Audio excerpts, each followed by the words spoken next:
pro-safety. The only thing that I can see it being is pro-politics. Minneapolis will be concerned about some of the tactics that are being used in the streets. We're talking from protesters, some very heavy-handed use of force toward them. Are you guys concerned about what you're hearing from the public in terms of not only Go ahead. Or how people are being attacked, what you saw at the high school? Can you elaborate on what you guys are hearing? Well, I'll let the mayors jump in here, but I can tell you that this whole lawsuit is partially driven, not exclusively, but partially driven by exactly what you just said. And again, look, ICE was operating here before this surge. We didn't file a lawsuit before. That's right. That's right. This is because of this surge. Mm-hmm. And quite honestly, it is because of the accumulation of so many stories that are just so far out of the range of normal. Some of y'all saw the videotape at Target. Some of y'all saw the videotape at Roosevelt High School. And I can tell you how many people who've called me and said, I am afraid to go to work.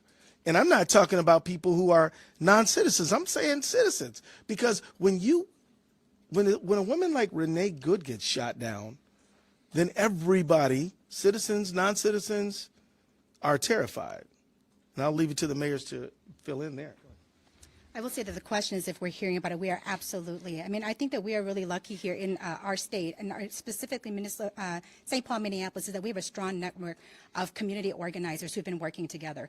We hear almost every instance that happens, whether it's text to us personally and we're looking into it, or whether it's coming into our neighborhood groups. We are hearing it and we are seeing it, and we are looking into every time I get one, I inquire into it to see.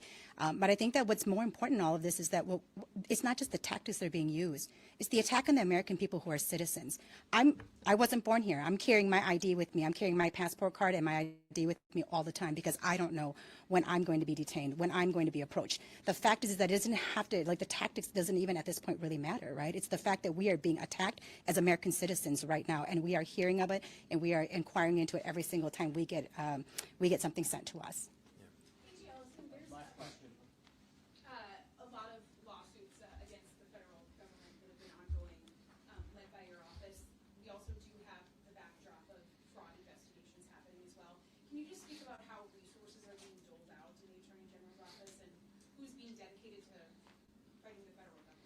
Our Medicaid fraud unit is hard at work. We've prosecuted and convicted over 300 people since I've been Attorney General for Medicaid fraud, and other people in our office who do agency representation. They're working hard, but but the people who work on what I call federal accountability, they're busy too, because the federal government has tried to deprive our state of money that we're entitled to by statute, that has been appropriated to our state, and if we don't fight for it, we won't get it, and that will deprive the people of the state of Minnesota of resources and money that they deserve. And I'm talking about things like SNAP benefits, housing benefits, child care benefits, all kinds of benefits, National Institute of Health benefits, FEMA benefits that they've tried to unconstitutionally deprive us from.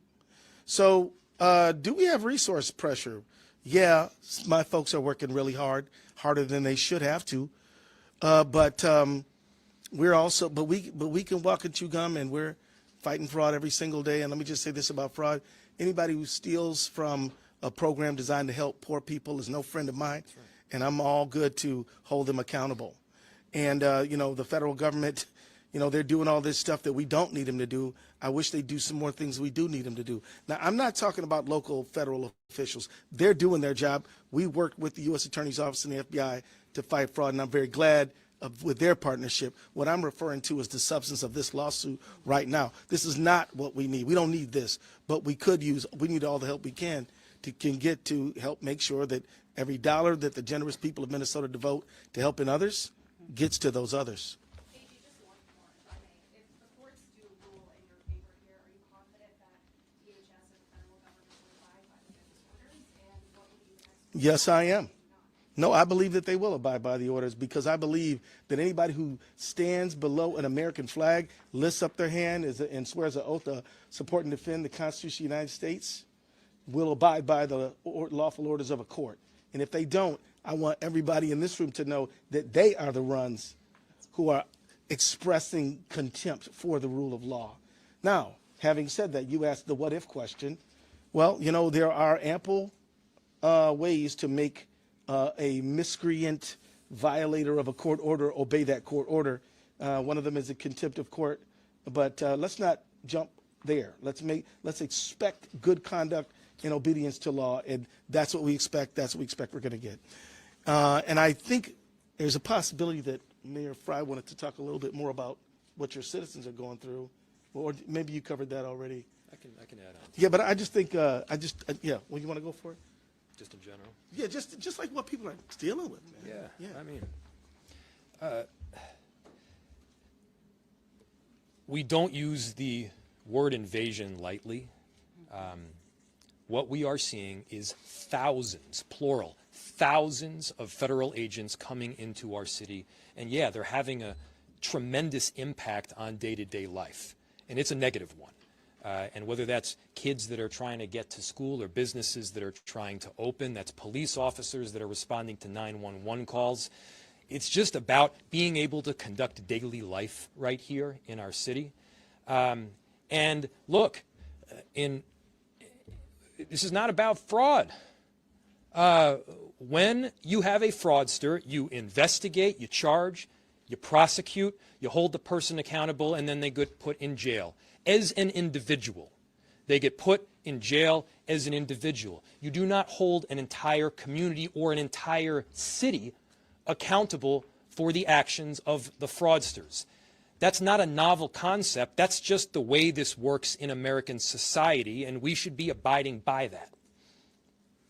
Good. Thank you, Mr. Mayor. And let me say thank you, Mayor Herr. Let me say thank you to the men and women of the independent press of America. Yep. The reality is that the work you do is critically important to get the word out to the people, and we are grateful for it. And with that, we're going to conclude, but I'm sure any of us will be willing to talk to y'all offline. Bye-bye.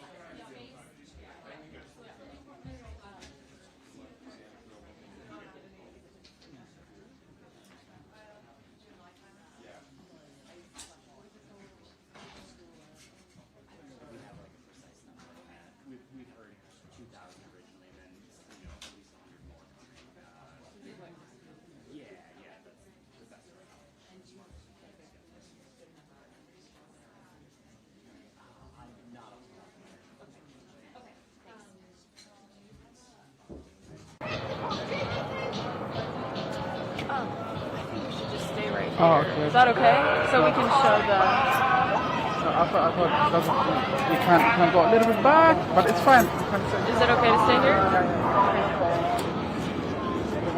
When people walking this way, they will say something bad about us. Oh, like you want to just move back this way? What about you?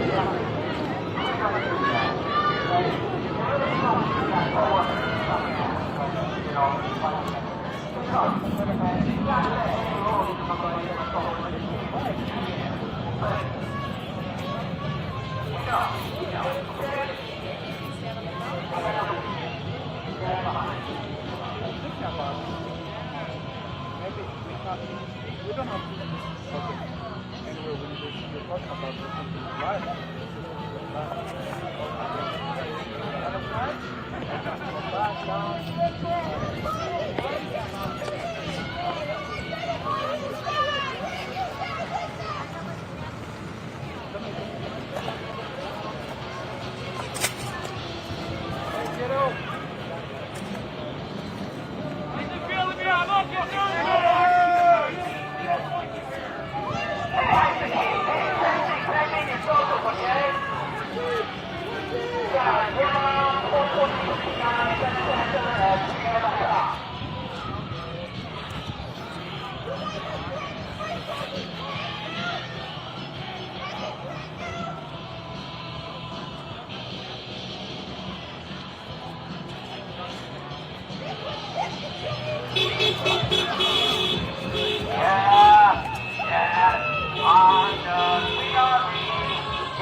Officer, it's okay if we gang.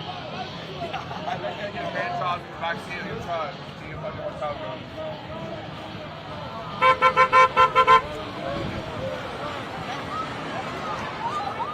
It looks quieter back.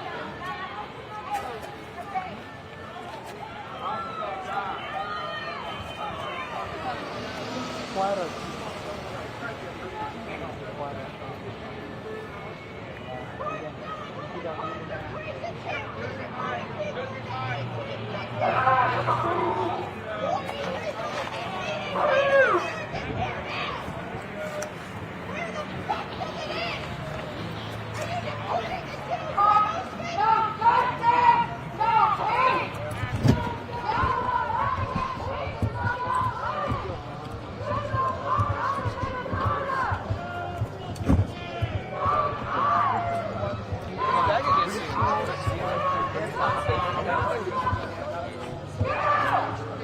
Go to fucking Jersey Mines. Go to Jersey Mines. Go to Jersey Mines. Go to the fucking Christmas that way.